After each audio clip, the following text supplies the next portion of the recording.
Yeah, actually. All right. Hello, welcome everyone. And we need a quorum, which is 9 people, so 1, 2, 3, 4, 5, 6, 7, 8, 9, 10, 11, 12. Okay, we're good. 13. Okay. All right. Welcome everyone. Welcome to 2023, which is stunning, is it not, to say that? Yes. I remember as our students say back in the day, right, imagining what 2020 would be like. Hard to believe that we're nearly a quarter of a century into this. And we'd like to call the meeting to order. It is 3:02 on the 25th of January 2023. And I would like to invite Stephanie here, who is representing biological sciences, right? Earth science. Thank you so much. Biology division. Biology division. Science. Excellent. One of the many glories. Yeah, one of the many glories. So we're very happy to have you here. Thank you. Thank you for being here. And as a thank you in absent to Jen for stepping in, right? And then, I will talk about people stepping in. We were lucky enough to have Brittany step in for Russell. So here we are, as we should be, right? So thank you for that. Motion to approve the agenda, please. So Moved by Kathy, seconded by Chris. Chris is like ready out the gate, feel like you're right. Yeah. And here in person too, right? That's excellent. Always soon. We Yeah, will we will. indeed. March 8th is our first meeting fully in person. Right, is there any public comments? Any public comments? Public comments? Nope. Okay, so we are going to move on to public comment. To the approval of minutes. I do want to say, I want to give a huge shout out to Margarita. These were a really, really difficult set of minutes to do. I'm sure there are some corrections that people might have. So let's hear any corrections to the minutes. Ellen. Yes, thank you. The content that is represented in terms of the discussion we had, I didn't go back and watch the whole video, but that seemed reflective of the discussion. However, my concern is that I think these minutes are incomplete in that there's no mention of the point of order that Ana Garcia called, and the subsequent discussion and confusion we had about the order in which items were taken on the agenda. And the order of items on the minutes doesn't reflect the order of the actual discussion of the meeting. So I think that needs to be corrected. I do think it's really important when we as a Senate body have a discussion about our processes and about Robert's Rules of Order and things like that, that I think it's important that that gets reflected in the minutes as well, because it's has to do with how we're all working together. If it's helpful, I can give a couple timestamps of the 15-minute 35-second mark was when Melanie asked for more public comment, and then hearing none went directly into Senate discussion of the item regarding AP 7120, and then Sabrina spoke for about 4.5 minutes about that, and at 24 minutes was Anna's point of order. So I think, and then there was some subsequent discussion about that point of order. So I think all of that needs to be reflected in the minutes, and the order needs to reflect the actual order of the meeting. Okay, thank you, Ellen. That's a great point. Anyone else? Any other comments? can I say something? Yeah. Just regarding the minutes, if anyone ever would like to meet with me, or if I don't correctly represent something, or it isn't listed to the way that you wanted it to, please let me know. Again, this isn't a transcription, but it is very important that we capture, the main points, and I am more than happy to sit down at any time with any of the senators or anyone that would like to go over minutes with me. So just want to let you know. Okay. Okay. All right, thank you very much, Margarita. That was for sure the hardest meeting for you to take minutes on, so I appreciate that. All right, so let's bring these back just to double check at our next meeting. All right, so we'll just basically table these and we'll come back and we'll look at these on our next meeting. Okay. All right, so that brings us to our next item. Item 5, which is an information item. This is an ASCCC webinar recognizing the full humanity of our Asian and Pacific Islander student communities. You can see the link there. Also, ASCCC has affiliation groups. And if you would like to be put in touch with any of those, you can go and you can look on their website, or just ask me and I can put you in contact with people. So if you're of a group and you would like to know if there is an affiliation group, I would be very happy to link you with those people. And I hope someone gets to see this webinar. Okay. All right, that brings us to our reports. And you can see there under the president's report, pretty much the issues that we're going to talk about in spring 23. Laura Castro is going to kick us off today with the discussion of AB 928. We're lucky to have Josh Ramirez here to talk about fake students. Next week, we will be talking about, or next meeting, not next week, grant opportunities with Rachel Johnson from Foundation. And today we'll be continuing with academic freedom. And then just to let you know, right, last semester we said and reminded everyone that we have the AP that's coming back about faculty hiring, right, after the second go of our piloting, our hiring piloting. We talked about that last year. Okay, and then I would like to say under this report, I would like to say or ask for clarification. And Maria, I'd like to ask you if you could clarify this. So I've been hearing from some faculty who are a little unclear about the how classes are canceled and so on. So I wonder if you could address that for us. Sure, just in general terms, we do have a cancellation criteria guidance that has, it is essentially representing recent past practice from what I understand, in consultation and collaboration with academic deans and student affairs deans in some of those conversations. We proposed the cancellation criteria guideline that was shared at the department chair meeting last Friday. And these are the parameters that we have agreed to abide by. If there are circumstances where the cancellation criteria has deviated, or the cancellation classes have deviated from these guidelines, I would encourage those folks to have conversation with your area dean, because it could be just miscommunication in some way or another.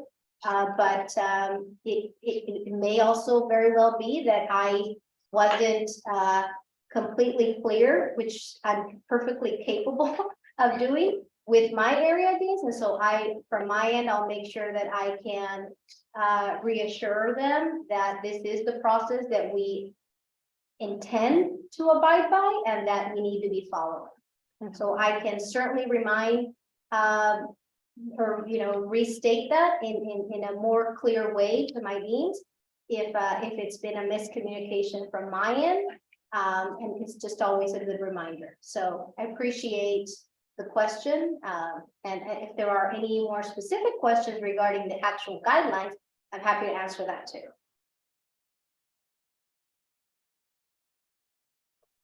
Right. So just to restate, if anyone feels it has been inequitably applied, then they should go to their dean. Absolutely. All right. Okay. I would not want to circumvent my deans in any way. So, Okay. yes. Okay, all right. Okay, thank you for that. All right, and that brings us to number 7, consent items. And this is a consent item from PEC, which asks the Senate to approve the program modification for a new Department of Sociology and Social Work and a separate Department of Anthropology. Move any.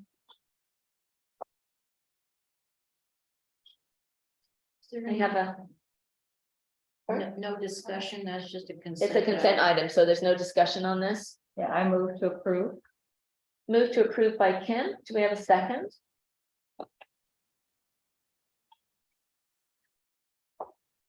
I'll second Trisha. Trisha, thank you. Moved by Kim, seconded by Trisha, and we will go through the list of senators. Tara, Yes. Kim, Yeah. Ben, Yes. Sabrina? Yeah. Ellen, Yes. Chris, Yes. Joy? We have Joy here today. I think she might have had a family emergency. Dee Dee? Yeah. Thank you. Elizabeth? Yeah. Kathy? Yes. Juan? Yes. Jess? Yes. Stephanie? Ruth? Yes. Russell? Yes. Anna? Yes. And Trisha? Yes. All right, everyone, thank you very much. So we've approved that. Okay. And that brings us to our first presentation. And so we are lucky to have Josh Ramirez here with us. And take it away, Josh. You need the ability to share screen. I would like the ability to share screen, please. Okey dokes. Let him try and see. Can you try to share? Can you give that a shot? It's still saying host disabled participant screen sharing. So here, which is your screen. Click on that, and then you go to the multiple participants. No, advanced sharing option. Then sharing. Yeah, and then, And then. but it says all participants. Yeah. That's the one. Can you share your screen now? I think this is great. Stop sharing, you're sharing screen now, so stop that. I have the ability to share my screen now. Beautiful, all right. Perfect. Okay, thank Okay, you. close very that window, yeah. Appreciate it. Good afternoon, everyone. It's good to see everyone. I'm hoping that your spring semester is off to a pleasant enough start. Just here to be able to offer a quick presentation on enrollment fraud, looking at bots, looking at fake student accounts, looking at the bad actors and saying, what can faculty do to be able to help curb some of the enrollment fraud that we're seeing?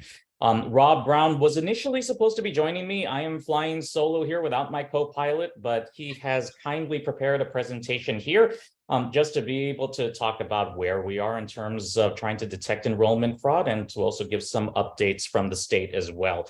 Dean Nevins also touched upon some of this at the most recent chair meeting too. So to start things off, a little presentation from Rob. Hi all, sorry I couldn't be there today, but hopefully this video finds everyone well. And hopefully this this presentation will help answer some questions. And Josh will help answer those later. And hopefully if you have anything else, I can answer those by email later if necessary. So especially last semester, we saw from admissions a bunch of requests for us to verify fraudulent accounts in our enrollments. What's going on? Why is this even happening? There's a lot of fraud at the state level for enrollments that are seeking financial aid payouts, right? So that's why this is happening. It's not students that are trying to pinpoint SBCC or our specific courses at all. It's really about gaining financial aid. And California has some of the most widespread laws that allow more people to apply for financial aid. So that's why California is targeted more specifically. There's also fraudulent accounts that get made just to have .edu email addresses, and this is nothing that's new. What's a little bit different is, let me move myself out of the way here, is this process. So what's going on at the state level is that students are submitting an application, goes through a spam filter, and then it tries to detect fraud.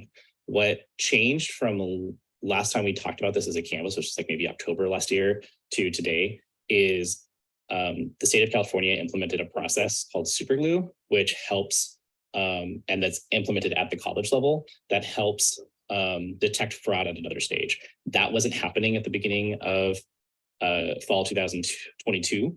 And now that's all in place. So we should see a lot less of that filtering through. And our own ITA department has put more things in place. Let me go to the next slide and talk a little bit more about Superglue.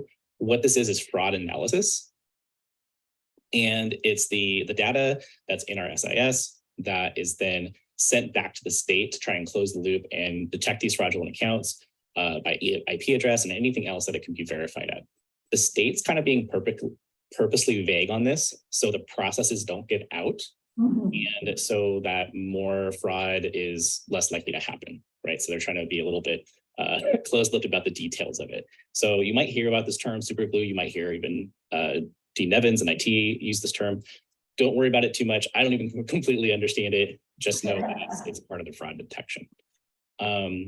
So do you have bots in your class? Generally, no. These aren't bots. These aren't automated systems that are going in and completing classes for you. That is a whole different issue and a lot harder to do, especially if your class requires any type of writing. These fraudulent enrollments are specifically after financial aid. And what we're doing as a campus is also requiring students to be in the class a little bit longer. So it is on us to make sure that our students are engaging and they're actually participating and dropping students at the drop date. So these are people that are going in and participating, getting it past the drop date and being a bad actor, so to speak. But the accounts they make sometimes are very, very blatantly fraudulent, the same name or like 2 last names, that kind of thing. So we'll probably be asked again this semester to take a look at our rosters, and it's always good to do that. And also as a reminder, you want to make sure that your Canvas roster matches your roster from Banner. Sometimes things don't match up all the way, or students add and drop, and it can cause a hiccup. So it's always good to double check, especially in the first few weeks of class, that your rosters are matching up. And now I'm going to let Josh take over from here and talk about what specifically you can do and what's more expected as you and I as faculty in this process. So just to follow up, Rob's presentation is available online. If you have any follow-up questions, Rob said to mention that you can reach out to him by email. And that last point that he wanted to offer was a distinction between what we're seeing in the ways of a bot versus a fake student account versus those bad actors that are lingering through to census. Just to give you an idea about what he means by bot, again, he's talking about automated software. What you are actually looking at on screen, just sped up as an animation here, is an example of one of the bot programs that's actually out there. This is a downloadable application, a publication out of Los Angeles that profiled this challenge with fake student accounts, had pointed in the direction of a YouTube video with YouTube channel user Targeter. A young gentleman who is walking everybody through the tutorial for how to be able to download this software package, and with minimal inputs on the part of the user to be able to have this program actually go through the application process and fill it out in a matter of less than 10 minutes. If any of you have ever actually applied through it, then you can see here, the form fields are actually filling out. Amazing. Our regular students should be able to do that. There's more amazing stuff besides as well that can be done. 3 days. When it comes to this application, the most that it requires is a student to be able to provide the program with an actual email address, a personal email address, because that's where confirmation goes to from the host institution. And really, they also have to stick around to be able to plug in those CAPTCHAs to be able to plug in, hey, which one of these is a car, which one of these is a street, because the bot can't automatically do that on its own. But that's basically it. And for a lot of the accounts that are being created by this program, it's largely there by what we suspect are students that are actually after a .edu address. Those Apple Store discounts that you can get for educational pricing, for example, that's what helps you to be eligible for that. So that's where we wanted to say, that's the bot on the application side.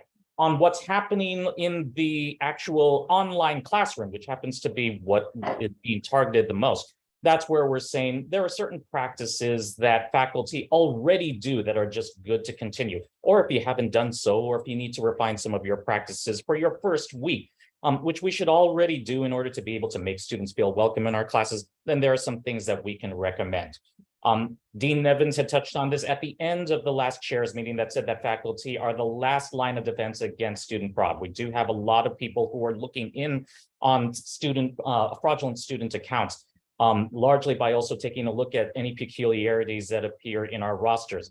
In the upper right-hand corner is an example screenshot from out of Pierce College, where they looked at one account that Rob had explained about dual last names sometimes appearing on the roster. I did in the weeks leading up to the spring semester, I did look at my rosters and I did find one account that actually had dual first name and last names. And that student account had been removed from the system, and that student has also been dropped from my class. So whatever we are doing particularly well to be able to get to this. But again, drop students who don't show up and or don't log in. Remember also that when it comes to logins, that the people tab might have some analytics that actually show who actually logged in and how much time that they've been in class. But that doesn't log in those students who are using mobile devices. So it's a good idea to be able to reach out to those students if they haven't been active, and not to suspect fraud from the very beginning.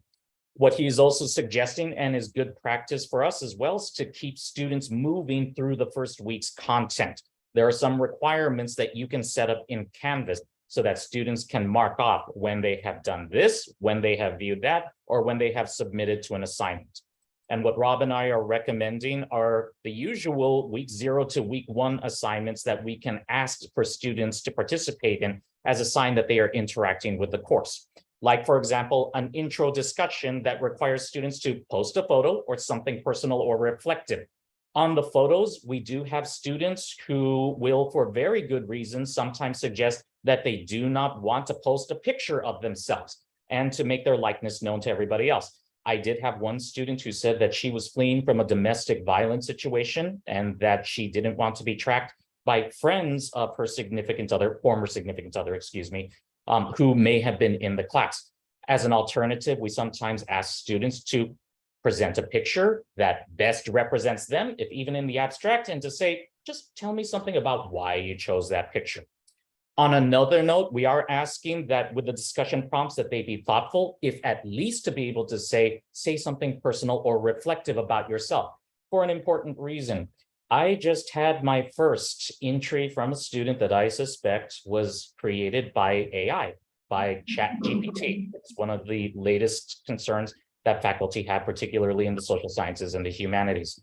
The entry itself was informative, but not in any way persuasive or reflective. I'm hoping to host a workshop at the end of the semester to be able to address the ChatGPT situation, but that also says for those discussion entries, make sure that they're personal, make sure that they're reflective, make sure that they connect to the week's lessons, if even just the introductory lesson, and actually read what they are actually saying and respond to them. Good idea.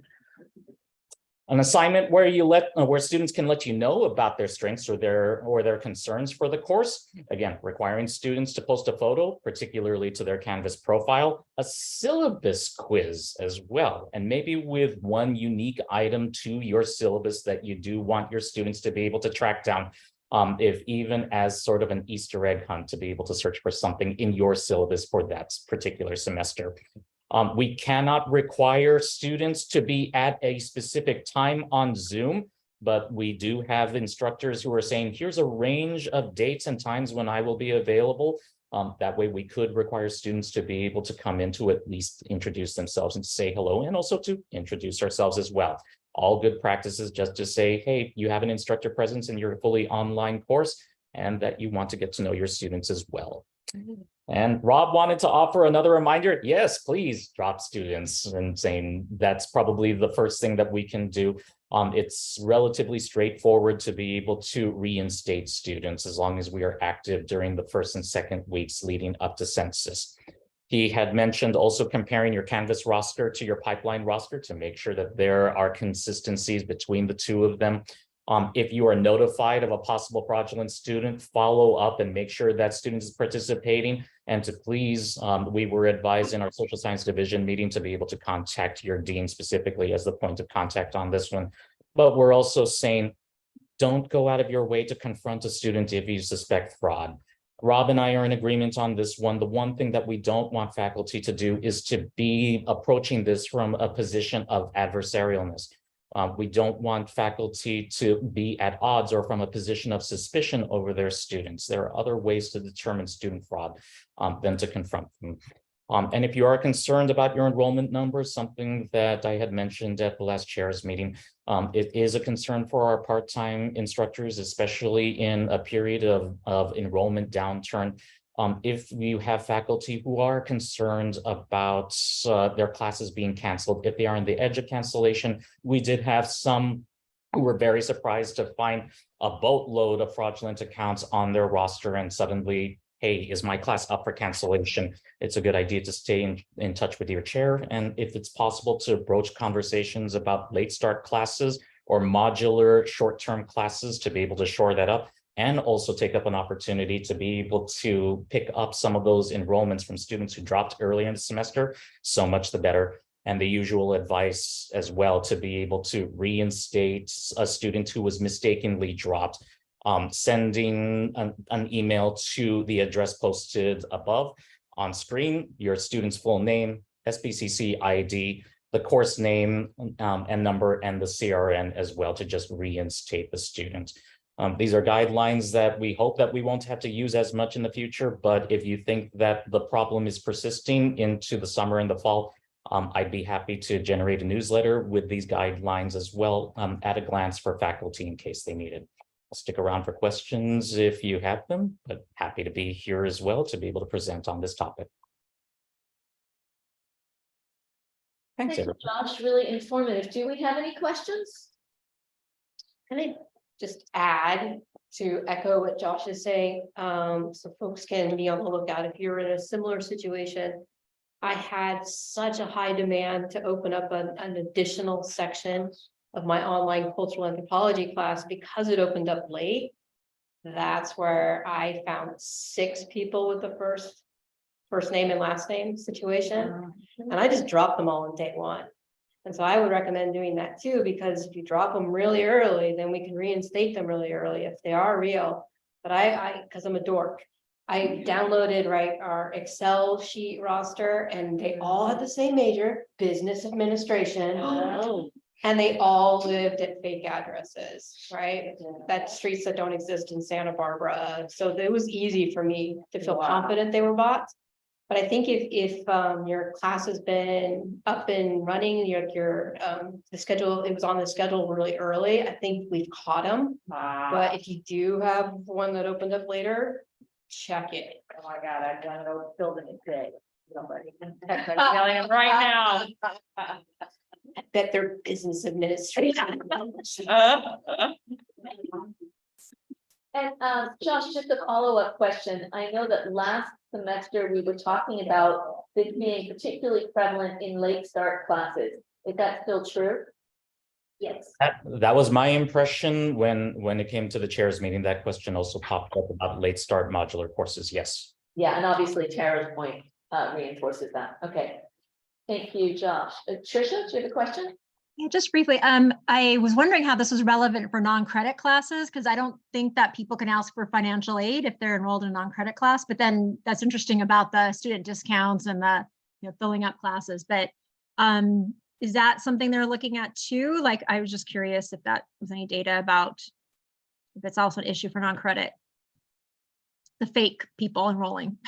That I do not know. That's I'll ask Carola. Yeah. But I bet because you guys, if you're online, you have to be synchronous, you'll know if they're real or not. Yeah, but Yeah, that's true. But I mean, we don't drop people as much, especially for adult high school. So, but yeah, thank you so much. That was really eye-opening. I heard about it a lot, but I appreciate the explaining the whys people do that. So, thank you. I have a question. Josh, could the super glue be applied to these courses? Like if we send a CRN, like is there anything we can do proactively? Like if I'm opening some classes just as Tara described. I just asked the faculty member to send me the roster. I'll look for the repeat names.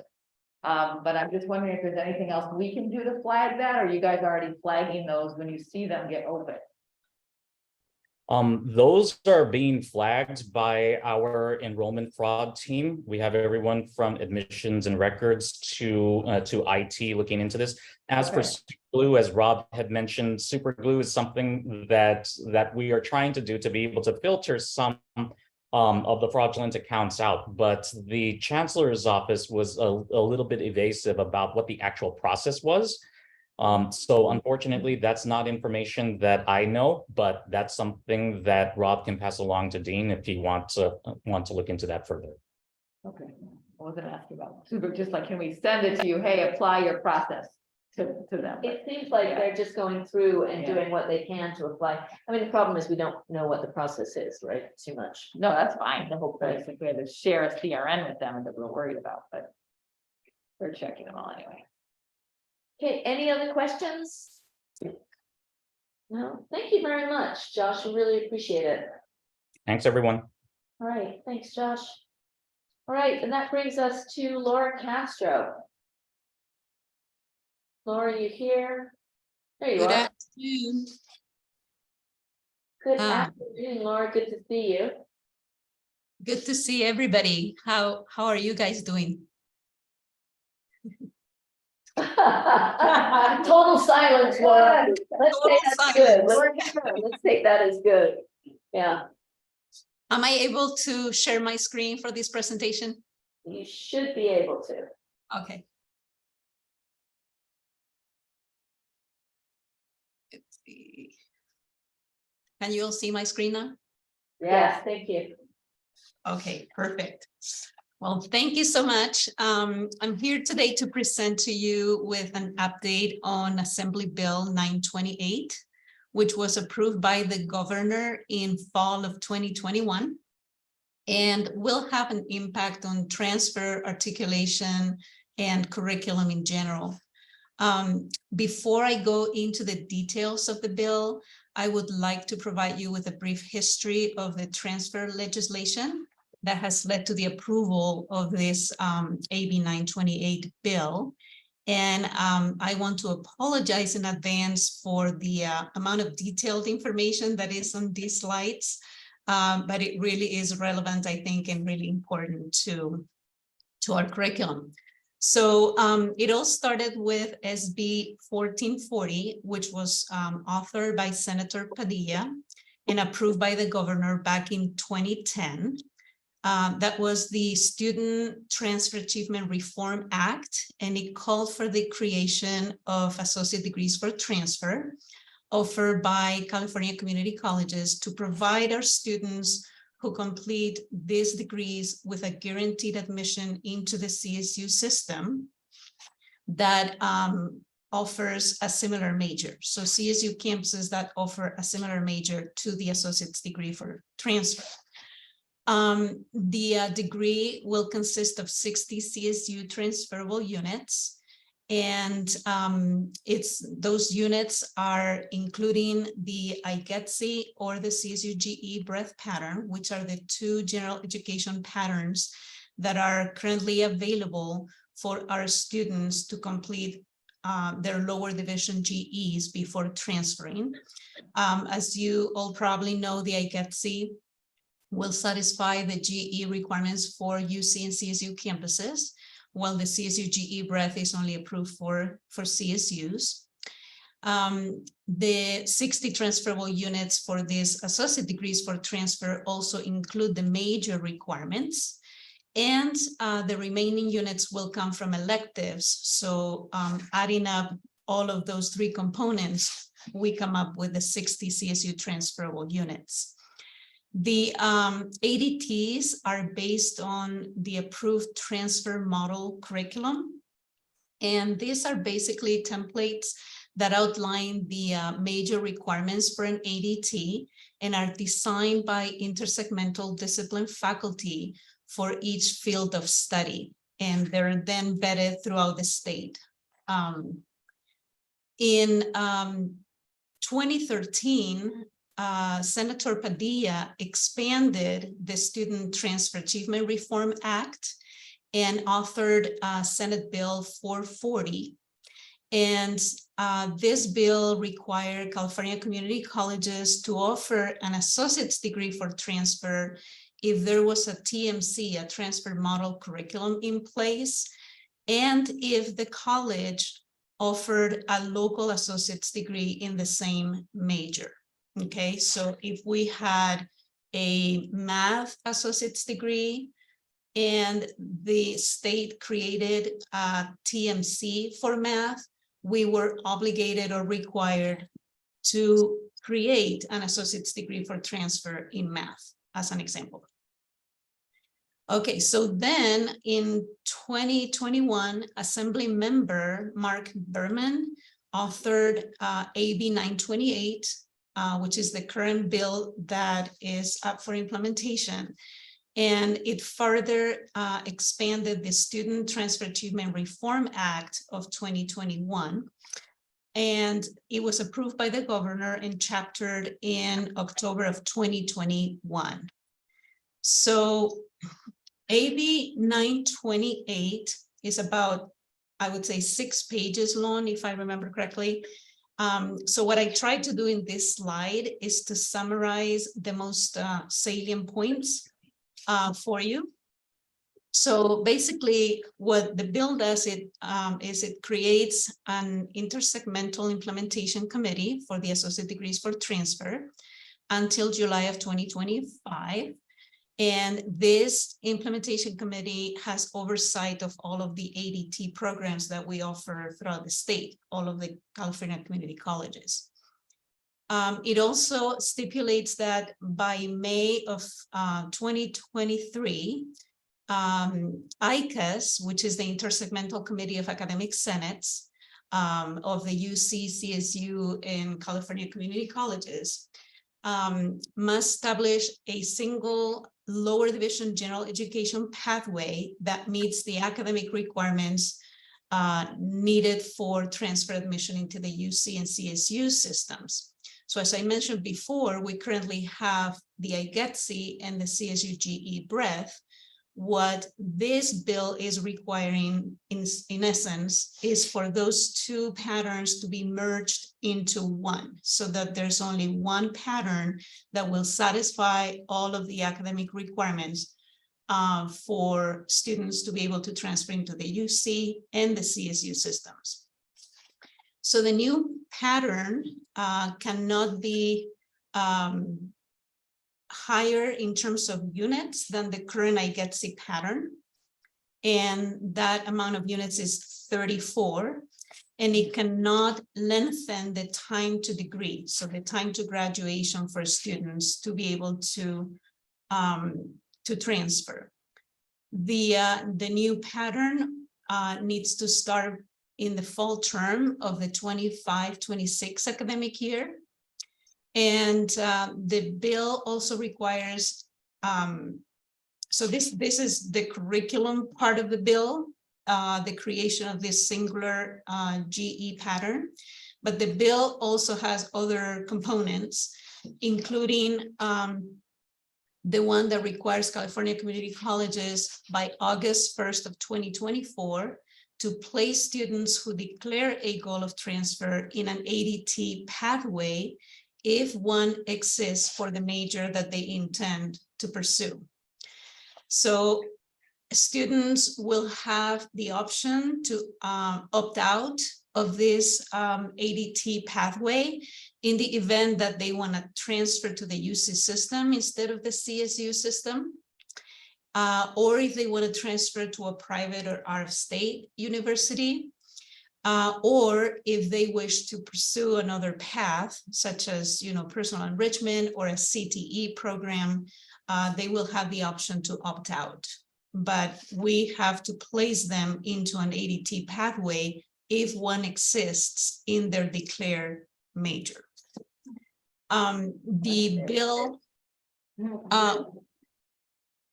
bill also allows a new unit threshold for STEM degree pathways that meet the requirements for admission into the UC and CSU.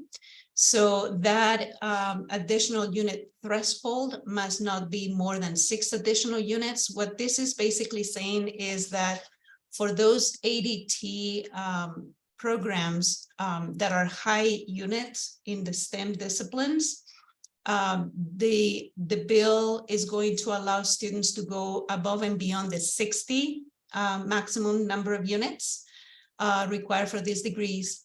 But it may not be more than 6. So that's basically something that is being worked out along with many other aspects of this bill.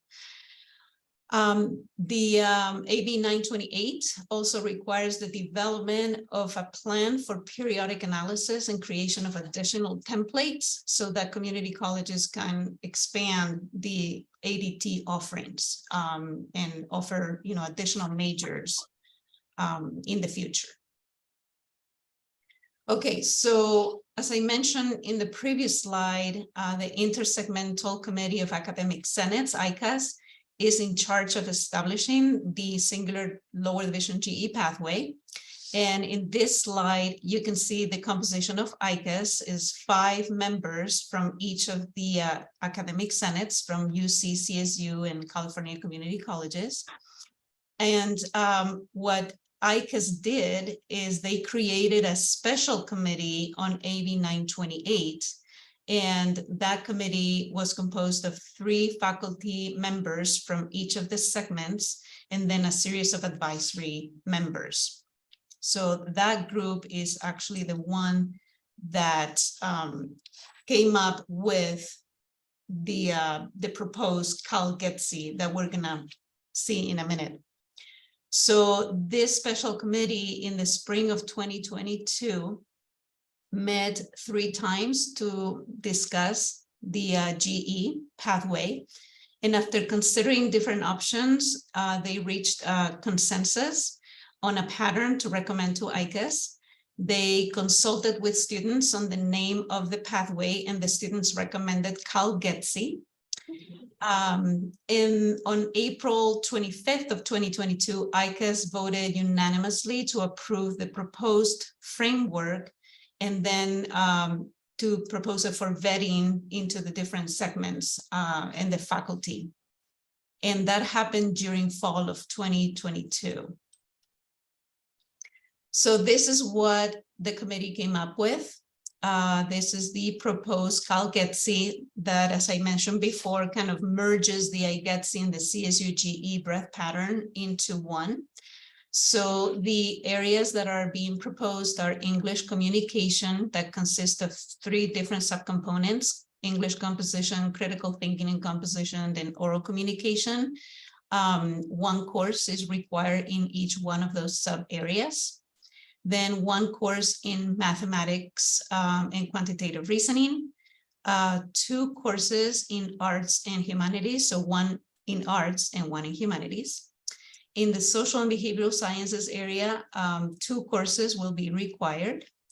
And then in the physical science, biological sciences, and lab, 1 course, so 1 in physical, 1 in biological sciences, and then 1 unit of a lab activity that will be paired with either the physical or the biological science course.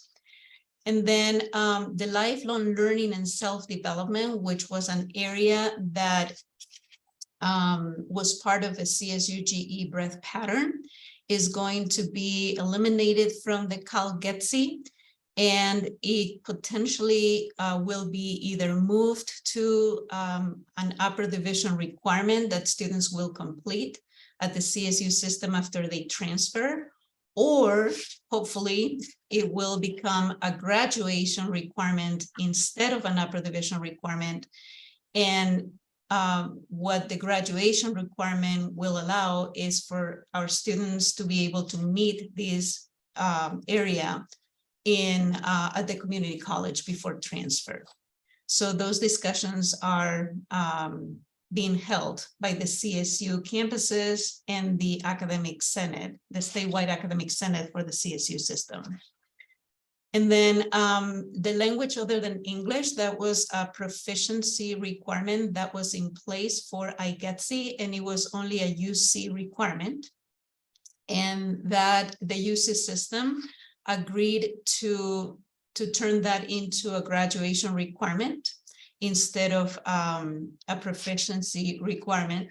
So students will be able to complete that at the community college or complete it after transfer, but it will not be part of CalGETC. And finally, a new area was added for ethnic studies, and there's one course required in that area.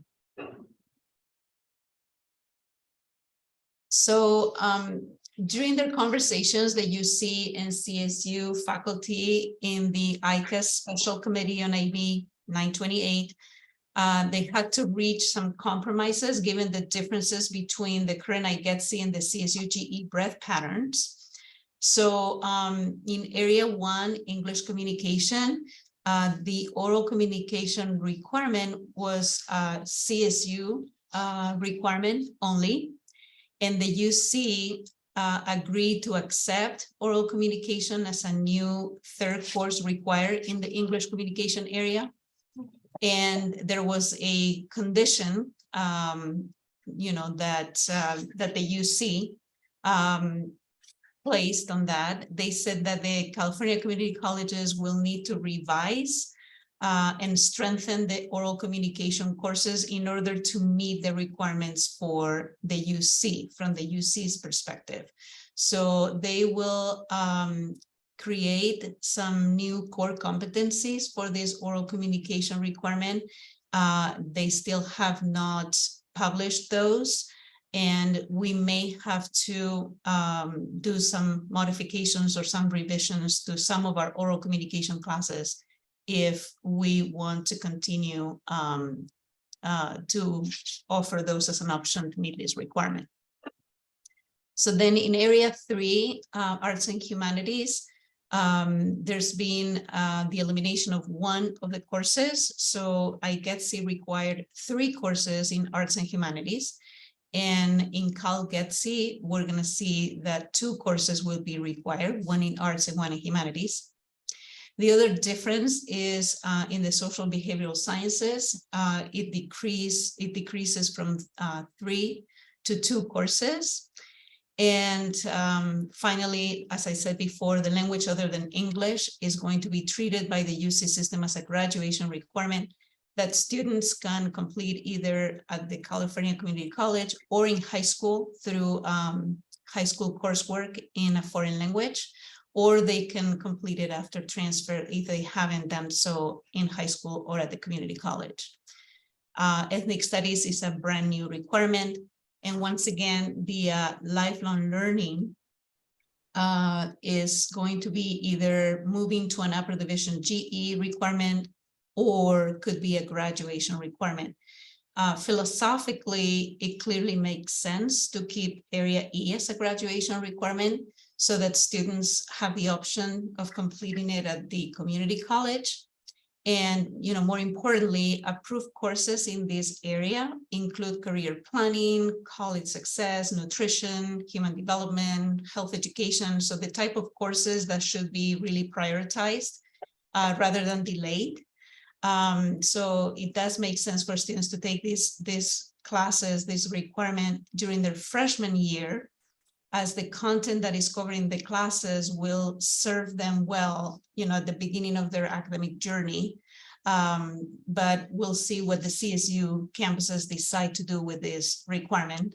I know that Kathy has been particularly involved in these discussions at the state level, and many PE and personal development faculty and other discipline faculty in this area have been advocating very strongly for it to be a graduation requirement as opposed to an upper division requirement. So hopefully the CSU will listen. Good luck. So some additional considerations in terms of differences between the IGETC and the CSU GE breadth that will have to be figured out. And so including minimum grades. So the IGETC requires a grade of C or better or pass in every course required in every area. And the CSU GE breadth requires or allows, I should say, a C- or better or a pass in the golden 4, and then D- or better grades in the rest of the areas. So there's a difference in the minimum grades required for each of the patterns. So there will have to be some discussions as to, you know, what the minimum grades will be for CalGETC. It's interesting to know that the minimum grades for IGETC are actually higher than those that are required for the campus-specific GE patterns for the UC and CSU. So freshman students that are following the general education patterns for the UC and CSU campuses that they attend are actually being held to a lower standard than our students by following IGETC. So again, the minimum grades required for CalGETC will be an item for discussion. As well, the minimum units to meet requirements. The current CSU GE breadth allows courses with unit values below 3 semester units to be certified in certain areas, while IGETC requires a minimum of 3 units. Another issue will be catalog rights and what will happen to students that are kind of caught in the transition between IGETC, CSU GE breadth, and then the new CalGETC. There's also differences in terms of the external examinations. So AP and IB, Advanced Placement and International Baccalaureate credits, are basically honored by both the IGETC and the CSU GE breadth pattern, but CLEB is only allowed for CSU GE breadth, not for IGETC. So that's something that will also have to be looked at. Also the curriculum review process. I know Tara is in the room and you know, one of the questions is, will the existing GE placements that we have for IGETC and CSU GE be honored in the new CalGETC, or will we have to basically send all of our courses or some of our courses again for review? And that will trigger you know, CAC processes for all of the classes that we have to send for review. So hopefully they will, you know, honor most of them, but I'm sure that there's going to be an impact on CAC and the curriculum review process. And then the last item is that some of the courses that are approved for the CSU GE breadth pattern are currently not on IGETC. So this will actually be one of the unintended consequences of this bill that could result in some curriculum compromises and perhaps, you know, less flexibility for our students, where we could see, you know, some barriers being created for students that want to transfer into the CSU system. So let me give you an example that is very, very critical is the math area. In area 2, there are some courses that are approved on the CSU GE breadth currently, such as math for elementary teachers, Math 108, or Finance 100, personal finance. Those 2 courses in particular are very popular among students that are not wanting to transfer into the UC system and that are not pursuing STEM majors. and IGETC does not accept those courses. So if our students want to transfer into, say, CSU Channel Islands, right now they could meet the admissions requirement by taking Finance 100 or Math 108. If the two patterns are merged into this CalGETC, and now the UC is basically coming into place, then they may say that those courses no longer apply. So that's an example of a barrier. And you have some other examples. Basically, I tried to put this chart together to summarize the courses that are currently approved on our CSU GE breadth pattern for students that want to transfer into the CSU system, and they are not approved on IGETC. So all of those courses would potentially be impacted. So the next steps to approving this new GE CalGETC pathway is that the framework went through a vetting process in fall of 2022, so last semester. And this effort was led by the academic senates in each of the segments. Our Senate at the fall plenary session approved a resolution to endorse the proposed CalGETC. And the resolution, of course, included a statement that urged the CSU system to change the lifelong learning area to be a graduation requirement instead of an upper division GE requirement. After the vetting, recommendations from each academic senate were forwarded to ICAS, and this happened in December.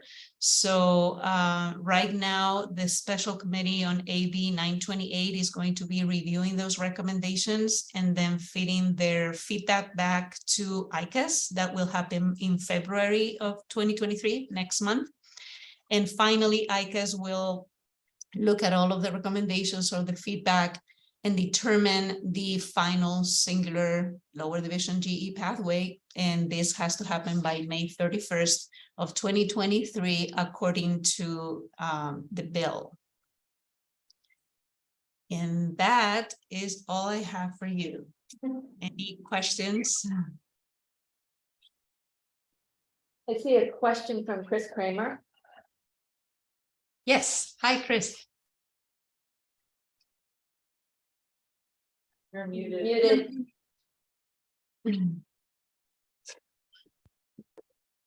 That's embarrassing. Does philosophy 111 qualify still for the same, meeting the same criteria as English 111? Yes. Okay. Philosophy 111, because it has that critical thinking and composition requirements. Okay. It's approved for both IGETC and CSU GE breadth, so I don't anticipate that particular course being affected by this change.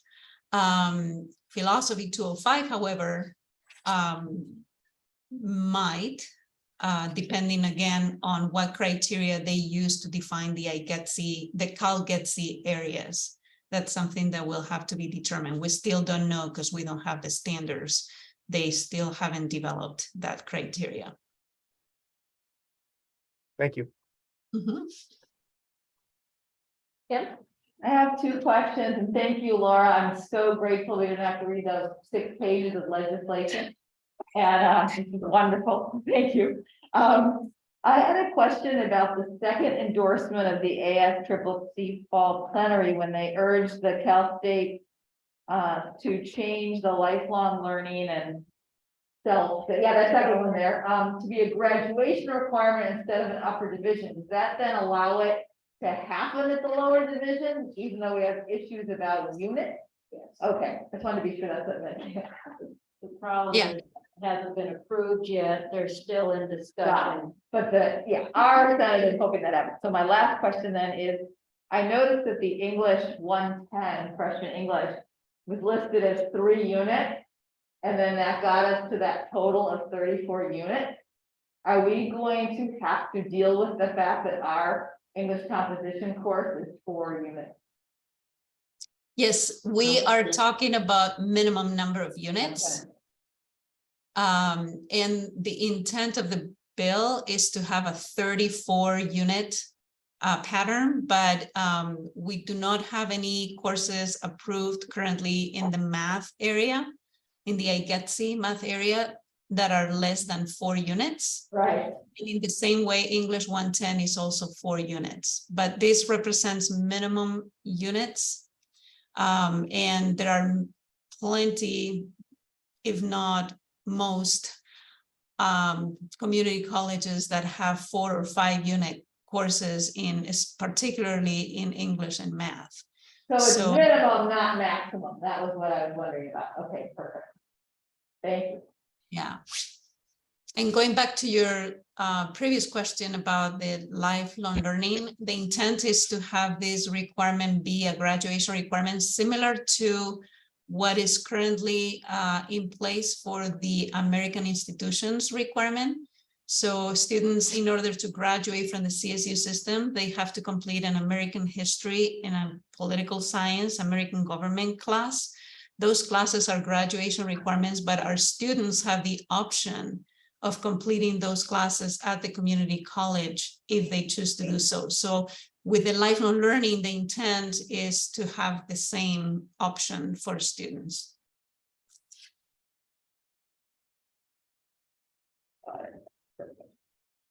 I see a hand. I'm sorry, I can't see. It's Elizabeth. Hi. I might be crazy, but wasn't there something about some bill requiring a common course numbering? Oh, Is that this or is that something else? It is something else. It is quite related in a way. Is AB 1111. And I'll be happy to provide a summary of that in the future, because that's quite involved as well. Okay, thanks. Wow, do you have any other good news for us, Laura? No? Well, I used to like you a lot. They haven't heard anything good from you in a long time. I couldn't understand you. I'm sorry, Kathy, what did you say? That's okay. Oh, okay. They were asking for better news from you. So it's that case of blaming the messenger. So, but actually, we're grateful for this very clear presentation. Very, very grateful for the presentation. All right, am I missing anyone else's hands? Does anyone else have a question for Laura? Oh, Laura, I just want to thank you. I know how hard it is to try to translate an assembly bill into something meaningful for all of us. And do you like wine or chocolate? Like, which do I need to get you? To help with all the work we're gonna have to do at CAC. Wine and cheese and then chocolate. Okay, got it. and cheese, yeah, well done. All right, thank you. I would echo that. Thank you so much, Laura, for being so helpful and for presenting that. Obviously, there's a lot for us to consider as we go forward. Absolutely, my pleasure. All right, oh, I see a hand from Ruth. That's a question. Hi, Laura. How closely have you been or do you anticipate working with deans and chairs for those departments that have courses that will be significantly impacted? Especially, I ask especially because, you know, when the hiring cycle comes back again, these are things we might have to take into consideration for specific departments or particular courses that really impact specific departments. Yeah, so I've been doing presentations in different venues, like the counseling department and CAC, now here at the Senate, trying to get information out to everybody. We don't have any guidelines yet because they're still trying to figure out if this is the framework that they're going to be implementing.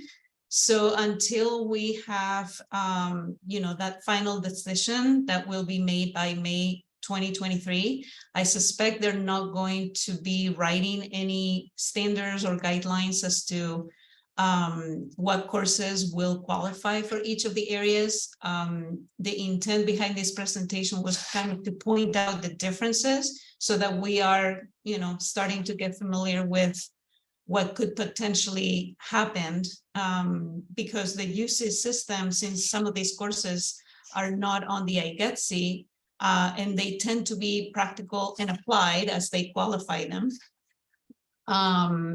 You know, they could potentially be eliminated from the CalGETC, but that's not something that we know just yet. Did I answer you? Yeah, yes, absolutely. So it's something we're still have to put off because of that uncertainty. Thanks for reminding me about the date, because that's pretty close to when it's supposed to launch, right? So if it's at the end of 2023, then we have 23, 24, 24, 25 to finalize everything. And I think almost everyone here knows that this takes a long time to get things through curriculum, right? So thanks for everything that you're doing to get this information out. And it's going to be a beast, I think, for us to actually position ourselves, all colleges, right? Because of the big changes that are coming through in that 2-year span. Yay, that'll be a whole lot of fun. Good luck, Tara. No, and you're absolutely right. We are facing very, very tight timelines, not only with AB 928, but with AB 1111. These are just huge undertakings, you know, from a curriculum perspective, but also from an institutional perspective. A lot of our areas are going to be impacted by all of these changes.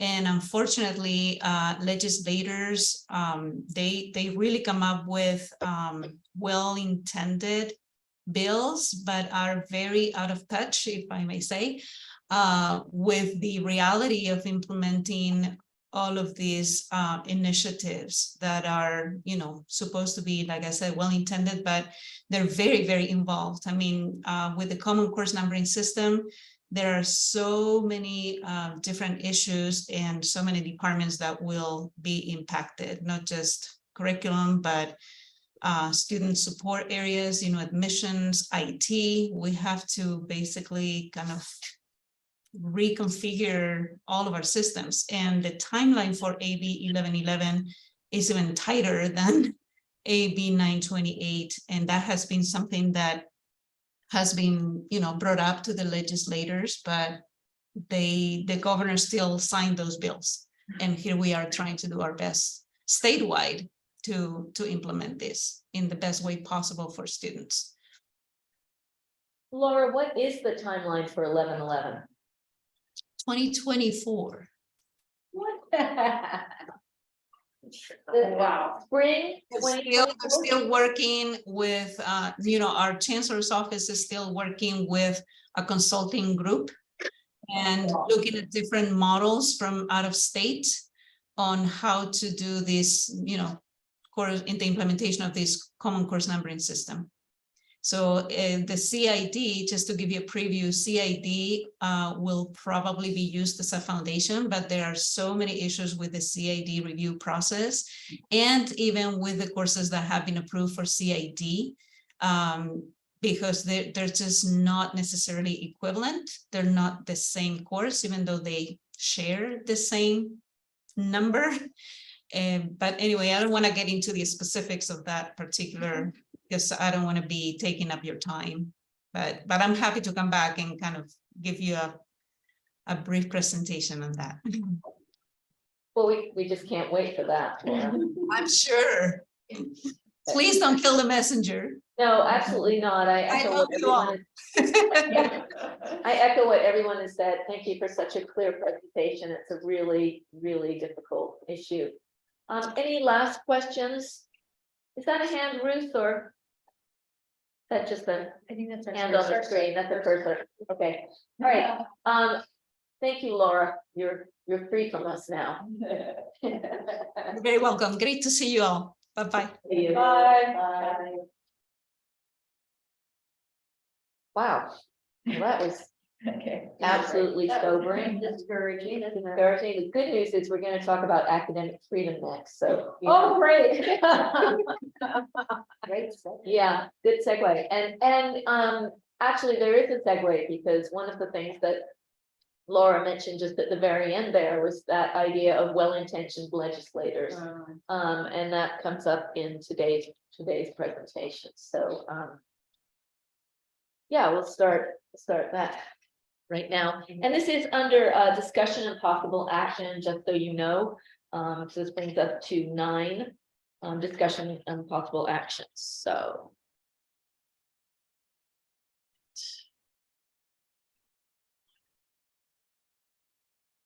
Oops.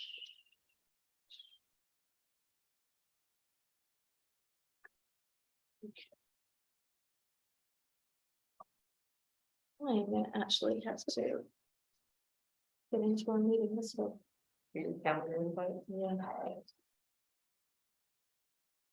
Sorry, you guys, I usually have way too many. Kim mocks me endlessly for having way too many tabs open, so I closed absolutely all of them. So. And that didn't work out either. That also did not work out. It's all right, they So- probably would have died anyway for lack of action. They stay forever, I think those tabs. Yeah, But they get harder. But for you the can't computer always, to they're open. Zoom will there, cancel but it it out. doesn't mean they're gonna open. Right, like you have to sign in again. Don't you get tired of signing them? okay. There's so many other things to get tired of. Lower on my list. It's a long, But I it's a long list. Okey dokes. So.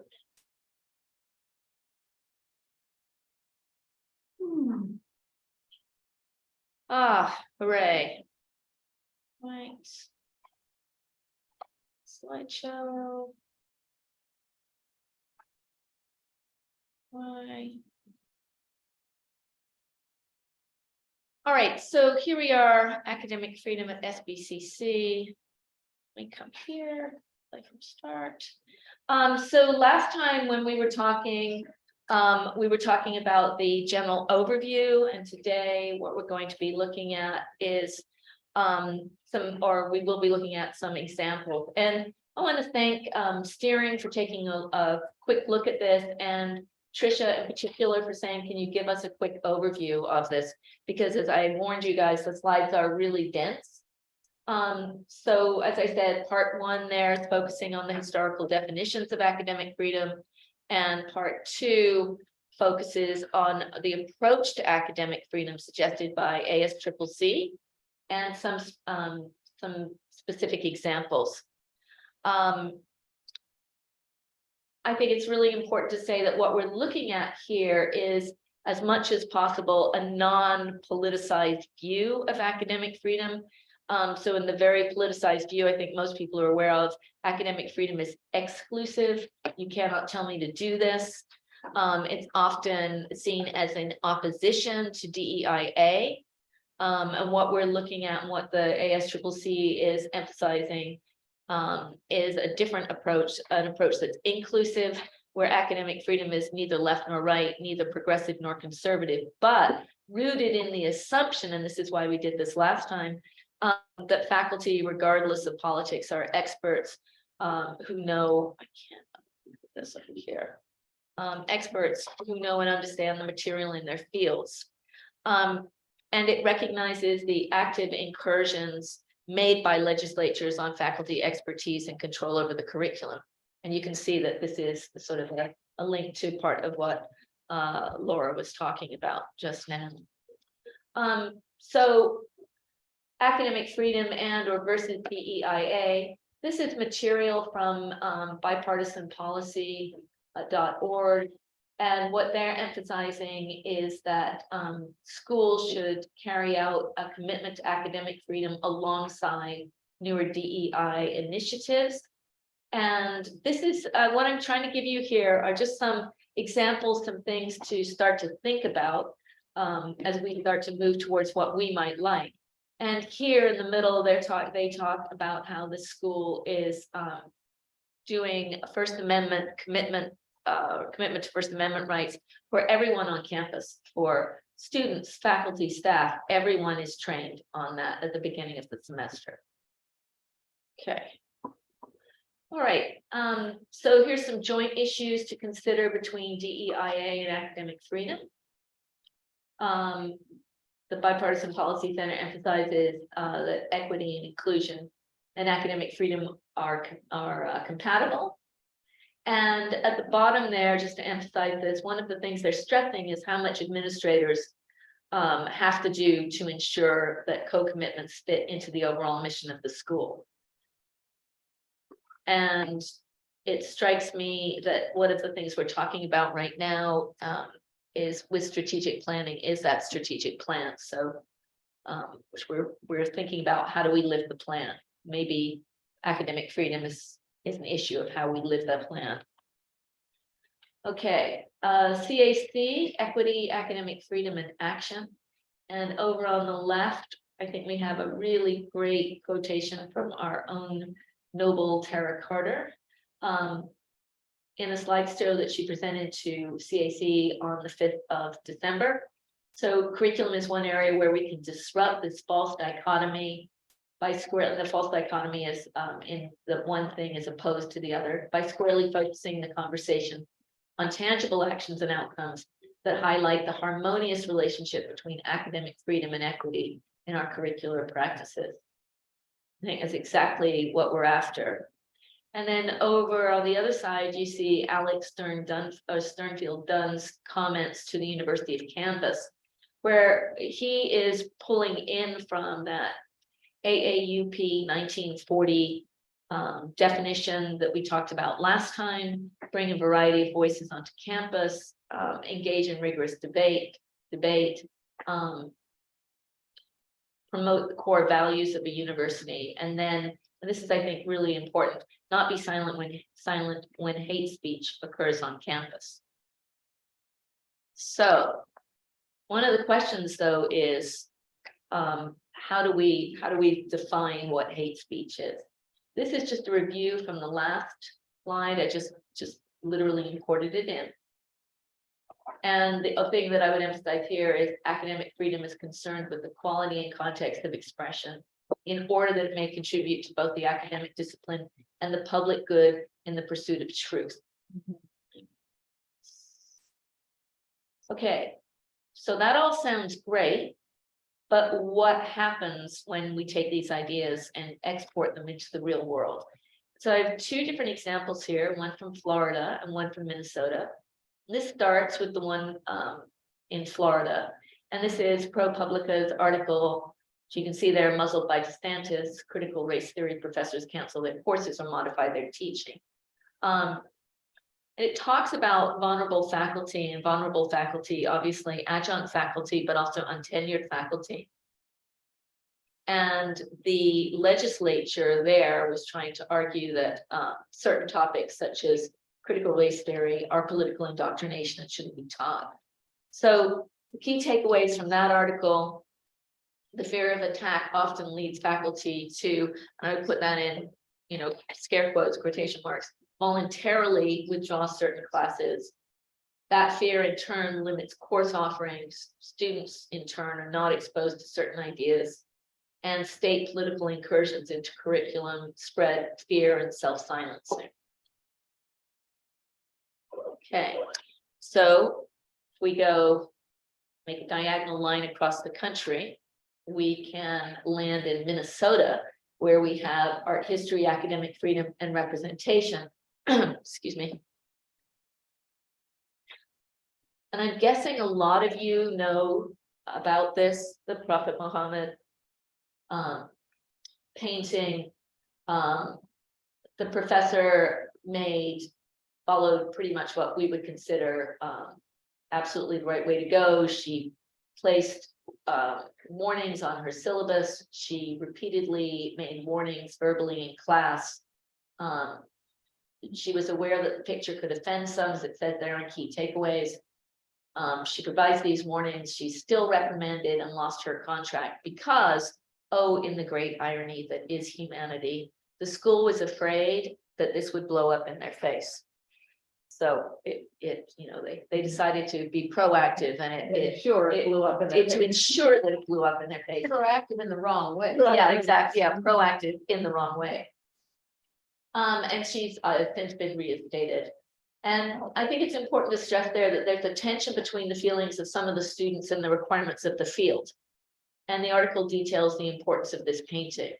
And as someone pointed out, I think rightly so, this is very different from showing like the Charlie Hebdo cartoon.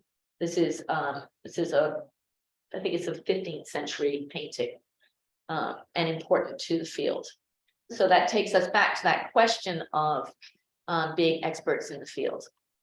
So here's a comparison contrast between the examples. On the left, we have Florida. On the right, Minnesota. Top line, the same, adjunct faculty in particular at risk. Same pressure from legislature on the curriculum from Florida, but also pressure from students on curriculum in Minnesota. Silencing due to fear of loss of job, fear of refusal of tenure, fear of being put on the list in Florida. Something rather different in Minnesota, right, where she recognized the image could be offensive. She gave warnings. She decided as expert in the field not to drop the image from the curriculum. She made, she made various warnings. So really significantly different. That's part of why I chose these examples. I wanted something that's very different. But with the same, and then you set the dismissal. So she loses her job. She's attacked by students. Same final point, students lose out on learning opportunities and on course offerings.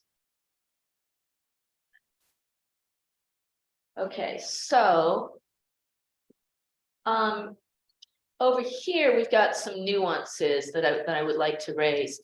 On the right, we have, this is the 2020 position paper on academic freedom. This was quoted pretty extensively in the first PowerPoint. Just want to emphasize the blue, and that faculty have freedom in the classroom in discussing their subjects, freedom from institutional censorship or discipline, and that same last point, advancement of the public good. And the Minnesota example raises questions of hate speech versus something that could be offensive. And so as we think about this as a school, as we start to discuss this, do we need or want to define the difference? At what point must students be considered responsible for being cognizant of warnings and so on, especially if repeated orally and included on the syllabus? So that goes to Minnesota and Florida. The questions that raises questions of partisan elected officials determining what the advancement of the public good means, right? And is it useful or necessary for us to stress the faculty's expertise in our fields? And then I think the really big question, what are the intellectual consequences, the consequences for knowledge and epistemology if we stop teaching certain ideas or certain texts? How do we distinguish discomfort from offense? How do we protect vulnerable faculty and students? And I think the huge question, the really big question, is what is the nature of the education we want to give our students?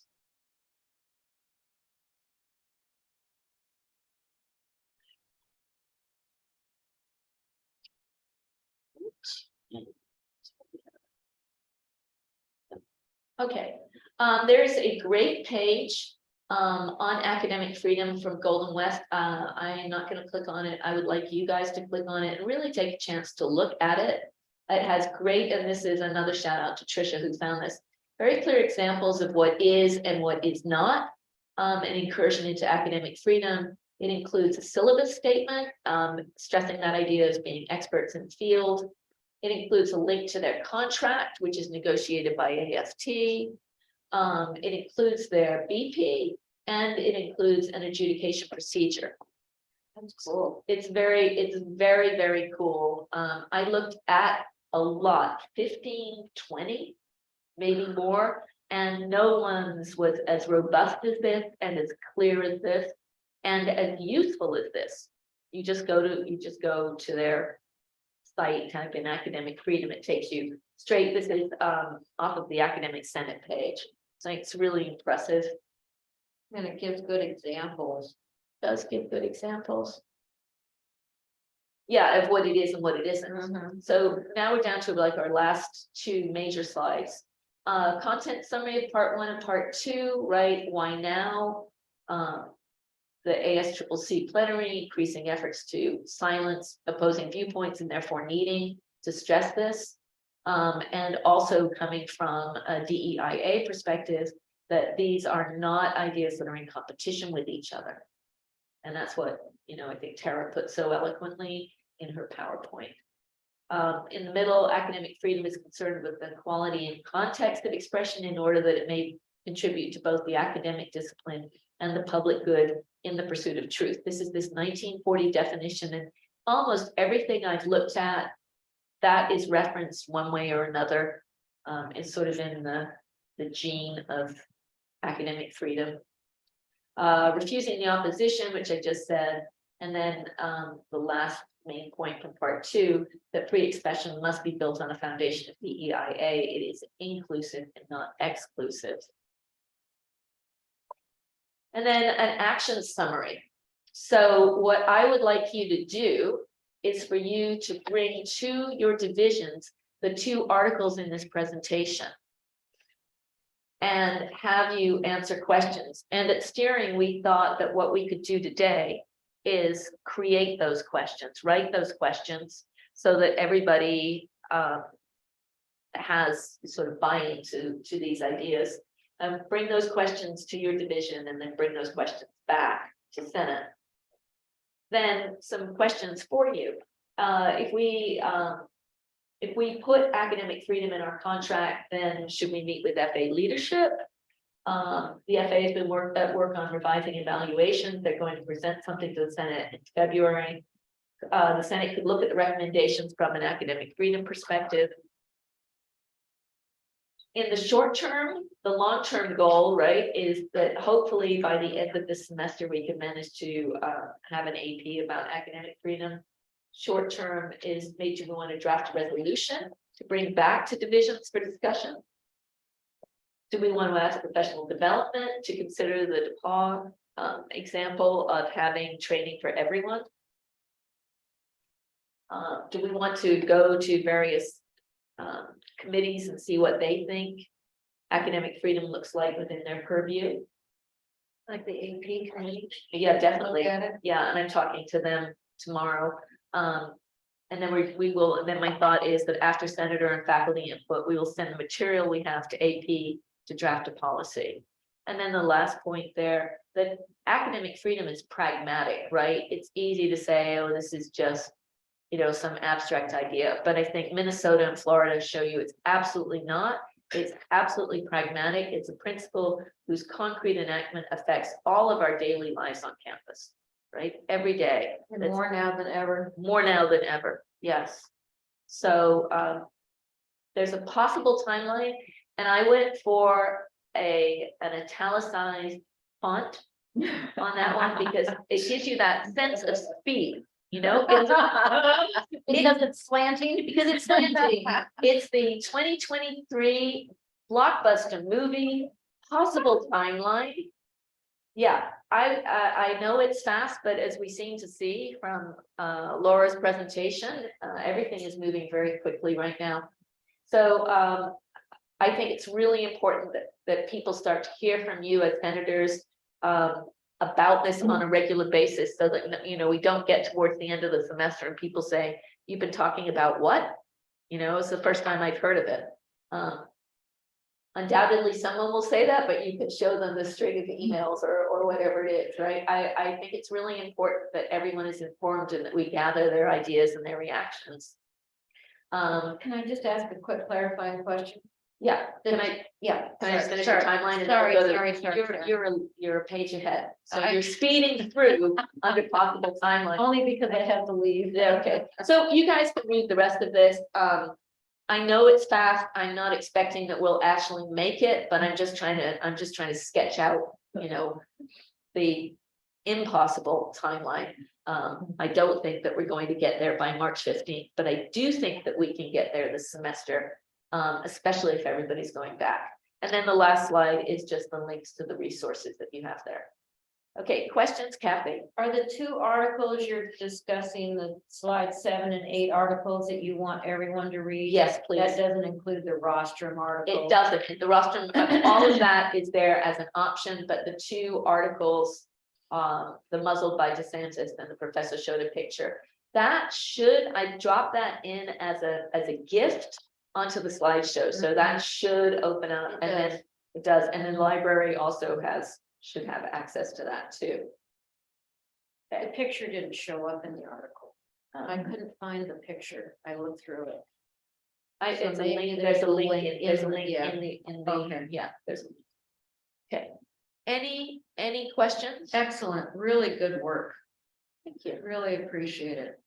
Why didn't we bring up the Harvard incident, recent Harvard incident, mention of Israel? That criticism, that was big in the headlines as well. Yeah, we could do, I mean, there's so many to choose from, right? And so maybe one of the things that we do, maybe something under our timeline, maybe we decide, I'm gonna stop sharing. Maybe what we decide to do is, and I'm gonna close this. Maybe what we decide to do is pull a number of other examples and see how we react to those particular examples. The Minnesota example was really interesting to me because a lot of us feel that if we write a student-centered inclusive syllabus, we are giving the students heads up, we're doing our due diligence, we're talking to them about it, we're giving them all the trigger warnings we can, and this still happened. That's part of why I chose that. I think she was targeted by students outside of class. There was one student in the class who said, you know, I had no idea this was coming. So, and yeah, then it went on from there. And then it becomes those serious questions, and they're important questions, right? I mean, our job is to educate students, not upset them, but it becomes that important question of, you know, is this hate speech? Is this Islamophobia? What is this? So I think maybe Chris has a great idea. Maybe that's something we want to do for people to say, if you want, let's look at this example too. Let's look at this example. How do we feel about that? How do you guys feel about that out there in Zoom world? Yeah. Of bringing in multiple examples or around the table? And I would add too, I think each of us could go back to our divisions and think about our own disciplines and examples from there. I know in English, for example, right, it's not ludicrous to have concerns over books being banned from being used in your class because it contains quote unquote controversial topics. And we're seeing this a lot in our nation now with this politicalization of knowledge, of science, of the humanities. I know in anthropology, does this mean I need to stop teaching evolution? Do I need to stop teaching about sexuality and gendered identities? Simply because some folks feel that it's too political to talk about these issues, right? The whole job, our job titles, right, is to bring in a multiple set of perspectives on a topic and allow students to critically think and engage in the content and make an informed decision for themselves. It is not for me to create like, I don't know, like a Disney version of a topic. At the same time, we want to be able to ensure that folks can't espouse hate speech and then say, oh, it's my academic freedom. Right. So I think we can think of examples from our own disciplines because that really actualizes and makes this tangible and real for us. And that might then better inform us on how we define the difference between hate speech versus presenting multiple perspectives. Yeah. Excellent point. Trisha? Yeah, now I was wondering too about even like vocabulary. I don't, you know, maybe many of you heard that in Arkansas, the governor banned, and I'm not sure what that means, the use of the word Latinx, because it's offensive to Latinos, Latinx people. I don't know what to say now, right? So I don't know, it's not even just content, but are we also talking about like the words we can use in class, or we could use, you know, so it even goes down to that level too, maybe vocabulary. So it's not, maybe not, it's, yeah, content definitely, but even words now. Yeah. Wow. Yeah, good point. Anyone else, any other thoughts about this? Okay, so what questions do you think we should ask divisions about those? And I would like you to begin with those two articles because they're concrete. And from that, you can say, well, what about this? Or this doesn't cover us. Maybe someone says, well, it does in this way or that way. But I think, as we saw last time, it can be a slippery topic. Ellen?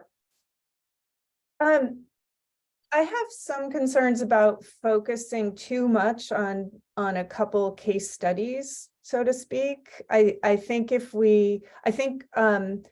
some specific examples are useful. I know Tara and I both shared some specific examples of pushback we'd had at the last meeting. We shared about situations we'd experienced, but I would rather hear from our faculty about examples here. I think that academic freedom is a huge issue. And I think if we're focusing specifically on events, on a small number of events that are happening now, we sort of run the risk of being reactive to some of the backlash and political stuff that's going on, and losing sight of that broader picture. And I think, like, whatever work we do on this, whether it's in policy or working with the FA or whatever, I want it to be broader than responding to a specific political moment that we're in now. Not that we can't change those things in the future. So I would just suggest that when we think of questions for our divisions, we think a little bit more broadly than please read this article and respond to it. Yeah, that's it. So those, what I was thinking and what we're thinking at steering is those are just the starting point, right? Because some divisions, I mean, you're a librarian, you guys probably deal with this, one of the largest departments to deal with this regularly, right? But I'm guessing some departments don't, and so this gives them a concrete place to begin. And then, as Chris said, and as I just said, maybe there's something else that people want to bring in. I think examples from on the campus, some departments are going to really like that. Some departments are going to, I think, be wary of doing that. So, you know, maybe what we do is we say, you know, I really would like you to deal with these two, and then bring in other things. And then maybe what we do is we craft questions that allow us to move from the specifics of the example to something that's based in the campus. So Tricia, you had your hand up, and then Ellen, do you still have your hand up? Is that a residual hand? Residual hand? Okay, all right. No, actually, that's what I was going to say. I think that I see what you mean. We want to make sure we craft our questions or how we approach it, so we're not asking for feedback on those examples, that the Florida, Minnesota one. But I agree that it's nice to have a concrete thing so people can see like what the impact is. And I think that maybe there's we don't have to couch it that it happened at City College, but those examples that Ellen had and Tara had, maybe we can say it more in general, like faculty have also been asked not to teach certain subjects, or something, something that it's not that people are reacting to our City College example. And then, once I think people kind of see what we're talking about, then the questions, you're right, are going to be focused on how does it apply to you, or how, what are some concerns you have? Do you need more clarification about academic freedom? So kind of what you just said, but yeah, thanks. I think it's an interesting question about clarifying academic freedom. Anna. Yeah, I just wanted to, I guess, bring it back into the room. And again, I don't necessarily have the answer, but thinking about how this applies to faculty that are not in the classroom, because I think that's a little bit more fluid. So I don't know that discussion, I've tried to look at it. I don't think that discussion, at least from what I could find, has really been publicly had anywhere that I could reference examples of what that would look like. And I think that that's really important. I think that's a great point, Anna. Thank you very much for bringing that up. So maybe that's one of our questions. How does this apply to faculty who are not in the classroom? Where does it show up for those faculty? Excellent point. Thank you very much. so much activity going on keyboards here in this room. Kim, Yeah, I think that would be wonderful. And yes, thanks for bringing that up again. If the Educational Support Division could help us think about it. And I think I thought about it in terms of individual advising, you know, and what are some of the expectations about where students are guided and how, and you know, the role unconscious bias can play and all those kind of training and questions and shared practices questions. And again, I'm sort of making that up. It's not my area. But for my department, and I don't know if other departments think about this, I'm really interested to think about what it means in terms of course content. And our discipline is more skills based, and there's so much room in terms of the actual content, the text that you read, you know, because if we're thinking about rhetoric and purpose and helping students develop voice, there's so many ways to do it. So and I'm thinking of it because, you know, our department is now on a very exciting but challenging process of trying to revise our course outline to better meet the needs of our more diverse students, and especially to help close the equity gap, and what, you know, how that impacts freedom in terms of what we think about in terms of because experts in the field is a very broad term. You mentioned earlier about, you know, when experts disagree about what the public good is. Are you like, what is the primary purpose of your discipline? We're almost at that place. I think Chris is nodding over here. Yeah. So I think that that's a very important discussion to start, and I don't know where it will end, but I'm hoping that, you know, we'll get to bring that back from our division about what that means for our course outline. excellent. Thank you, Kim. Other thoughts? Would love to hear from some people in the sciences, math, and STEM people. They look at each other. Well, I have to admit, I haven't read the articles, and I'm looking through the presentation trying to find the link, so I haven't read them, but like what immediately comes to mind is the sciences that I think a lot of us are sensitive to, like in Florida a few years ago, they banned the use of the word climate change in any government document, which includes like K-12 educational standards that you publish freely on the web that the elementary schools could use, you know, especially as community college folks, we work a lot with that demographic of people. And so like definitely people who teach in our realm are very sensitive to that in other states, right? But in California, that's not something like discipline specific that I've come across personally. So yeah. So I'm sorry, I don't know how to share. No, that's great. Thank you. That's great. Thanks, Stephanie.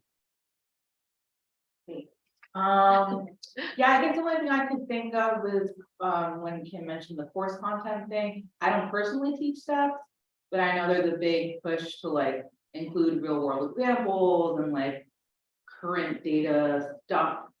Yeah. So, you know. Like if you were to require that, this course is going to cover that Right. type of material as a teaching staff. Exactly. So that's the only thing I thought of. Huh, interesting. Okay. Right, so I have so far written down from this discussion, and so I would like you to listen and say, no, let's add this, let's add that. Being asked not to teach a particular example, or perhaps using particular language, that goes to what Tricia and Stephanie are talking about. What these articles might raise for us as concerns here at SBCC. Ellen's point, if we want to go and think about how does this resonate for us here. This is not a question, but I'll find a way to phrase it as a question, or maybe now I'll phrase it as a question. How do we clarify academic freedom? That's obviously where we have to get to in the end. It might be too big a question to ask right now. Some departments might like it, some departments might not. Honest question, how does this apply to faculty who are not in the classroom? Great question. How does academic freedom affect course content? Who decides and why course content? That brings us into I think the DEIA issues here and these larger issues of addressing equity. Questions of language, and then the desire to include real world examples, maybe what real world examples would be useful or wouldn't be useful, and what happens to pressure on curriculum. Okay. Did I miss anything? Does anyone want to add anything? Because what I can do is flesh these out and send these to people. And then you guys can modify, and you can maybe, you know, as both Chris and Ellen were saying, add some other examples. Maybe the Harvard example is a better example or a more useful example in this way or that way. Trisha? So I think we want to also make it clear like why we're asking people. I mean, it is of course to get input, but do we want to then in our questionnaires or in our communications talk about how we're looking at the college? Maybe we can think of a good way to phrase it so there's no misunderstandings, but we're looking at how City College can, you know, be proactive in ensuring that we are facilitating academic freedom and DEIA or you know what I'm saying? Like people might want to know where are we going with this? Yeah, that's great example. 8705, that's why. Yeah, I hear a muttering over here of AB 705, that's why. Yeah, yeah. Yeah, and I was looking after Anna asked that question, it was really, I thought that was really interesting to think about, yeah, how is it affecting? And I don't know if, I know for research, you know, like it might be, there's research or exploring grants, so there might be academic freedom comes into play where you can, you know, what kind of, you know, conferences are you going to attend, or what kind of training are you going to do, or maybe what kind of research would you like to conduct, or what kind of data might you want to collect about your students or something, you know, that I mean, I'm just guessing off the top of my head and apologize if I'm really far away, but that could be potentially some ways that it could affect us outside the classroom. Could be or services we recommend to students. I don't know, that I'm just trying to think about ways that, you know, people have tried to restrict freedoms on campuses. That gives anyone ideas. Yeah, no, that's interesting. And you can certainly look at that from an equity lens, right? Jeff. Hi, so yeah, I wanted to try and chime in about the sciences, but it's really hard. Like, I mean, or it's kind of hard for me, but one thing I keep just thinking about the whole time is just, and Trisha, you just said like, how are we restricting? And I think it is, at least for part-time faculty, just the possibility of getting fired. So I can't help but think about the like rehiring practices or policies, or the rehiring rights is the word I was thinking of. So like part-time faculty, they have rights, at least here. And so I don't know if that's, I feel like if we're going to put it into an AP eventually, then we have to look at that kind of stuff too. Yeah, excellent point, Jess. Thank you so much.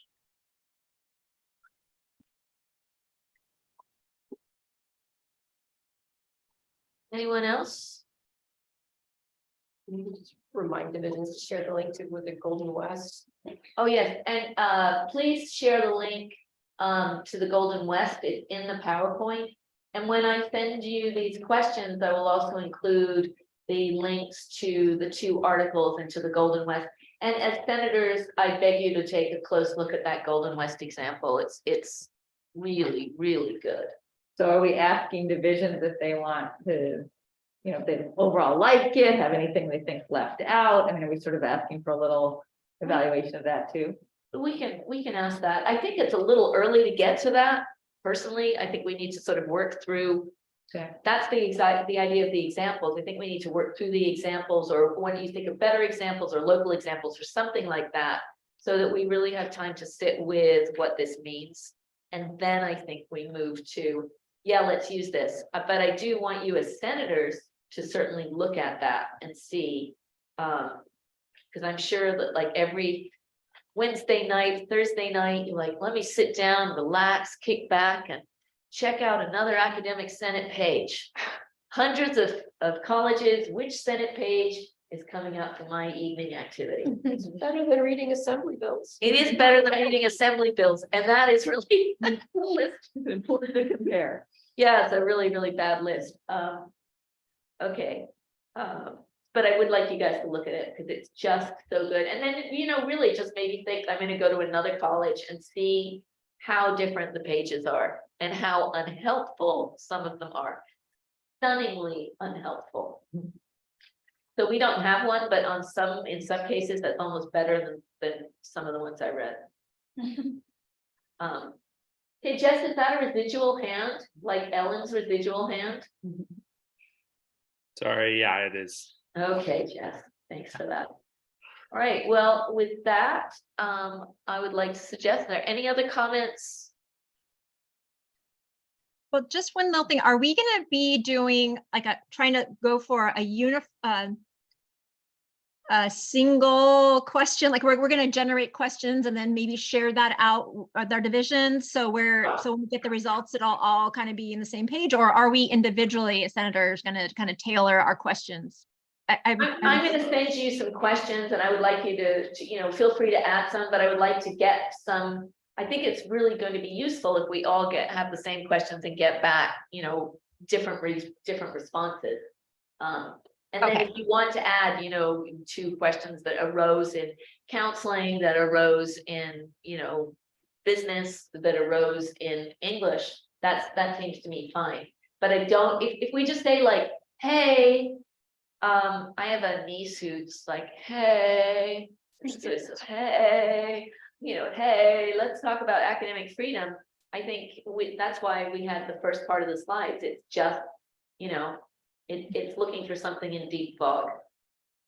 So hold off for a while and sending things out until we get kind of the questions a little bit. Yeah, and I'll try and get these to you tonight or tomorrow. You'll get them really, really fast, and the links to them really fast. And then we can comment on it, and then we'll all be kind of using that as our main template with maybe some adjustments if it's relevant. Maybe some adjustments, or your division, maybe people want to innovate in particular ways, or people want to add other examples that we should look for or look at. I think that's really, really useful. I'm not trying to shut it down, but I'm also not trying to make it, manageable, more focused. Yeah. You is not what I have in mind here. Okay. Yeah, we just don't want to scare people. I think we also want to emphasize that this is, an opportunity to get ahead of, things or something, so yeah, that's what I think we want to emphasize too. It's really positive, and I've talked to a lot of the board members who are excited that we're talking about this, genuinely excited. Like, oh, I'm really glad you guys are doing that. What are you, what are you talking about? Like, well, we're just beginning to talk. Is it still okay to add a question? Yes, absolutely. Because I'm just looking at the Golden Web's website and they have a recommended syllabus statement. Yep. And I think if this is something we could offer the faculty as an academic senate, this could probably be really helpful, and maybe we could ask for showing them this one, the divisions and departments, this one, and ask for feedback. Would something like that work for you? What is missing for your specific department? Would change. I think giving faculty something practical. Yeah, absolutely. Completely agree. It's 4 lines. Yeah, completely agree. And that's why, I mean, this is pragmatic. This is not just, ivory tower stuff. Okay, so what do you think? Should we take these 5 minutes of joy? Right? Joy. Do I hear a motion to adjourn? I move to adjourn. Wow, wow. Fast on the draw, Elizabeth, as second. It was really. I'm trying to get to the basketball game. Yeah, all right. A second from Chris. Okay. Thank you, everyone. Very much appreciate it. Thanks for all of the great ideas. Bye.